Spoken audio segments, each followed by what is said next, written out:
Le prix Martin Ennals, c'est un des plus grands prix des droits de l'homme dans le monde par le simple fait qu'il y a une sorte d'astuce spéciale, c'est que le jury n'est pas composé de personnes ou d'une ville ou d'un pays, mais ce sont 10 organisations de droits de l'homme internationales qui ont leur siège et c'est eux ensemble qui décident. Et le résultat de tout ça, c'est que ça devient une sorte de prix de mouvement de droits de l'homme international qui honore chaque année un défenseur des droits de l'homme qui a pris de risques et qui a un besoin de protection par la publicité.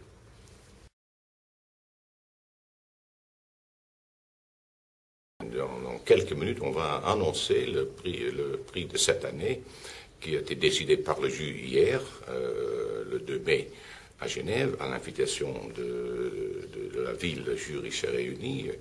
On a parlé sur ce sujet seul déjà plus de 3 heures, parce qu'il y avait 5 candidats qui sont tous des gens énormément impressionnants. Mais quand même, au bout, on s'est mis d'accord que le lauréat de 2011 du prix Martin Ennals, c'est Kasha de Ouganda. Et elle est le leader du mouvement des droits des gays, lesbiens, LBGT, comme on dit souvent, qui sont sous grande menace en Ouganda et dans d'autres pays centrafricains.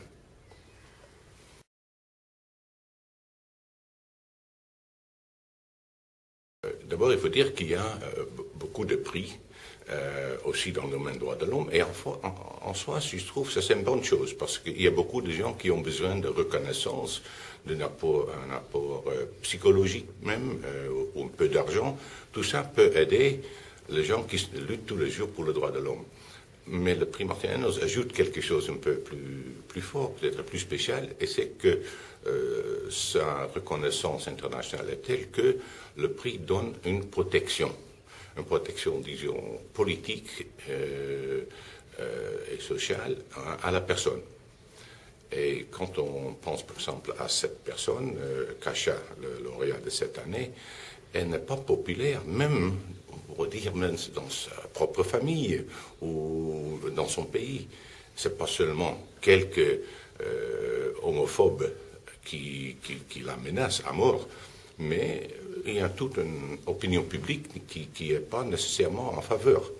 Alors ces gens-là ont besoin d'une protection beaucoup plus large, et je crois que l'MIA peut donner ça par le biais de sa composition d'une dizaine d'organisations internationales, parmi les grands comme Amnesty, Human Rights Watch, FIDH, OMCT.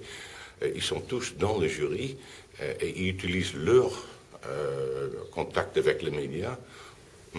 Alors, ce n'est pas tellement peut-être un événement, l'annonce, un événement qui touche directement Genève, mais l'annonce se fait de Genève, parce que c'est là où le jury se réunit.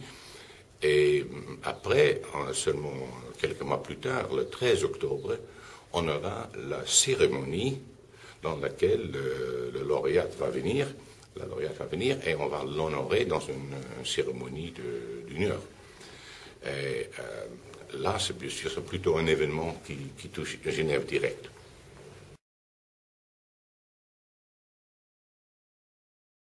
Pourquoi Genève? Oui, aujourd'hui, tout ça semble très logique. Un prix international de droits de l'homme, Genève, capitale mondiale des droits de l'homme. Mais ça a duré pas mal des années pour y arriver, pour voir cette chose clairement. Et aujourd'hui, je suis très convaincu que le prix Martin Ennals est le prix de tout le mouvement des droits de l'homme. Genève est le hub, le capital des droits de l'homme dans le monde. Et Genève a besoin d'un prix international qui peut-être une journée va être le rival du prix de paix Nobel.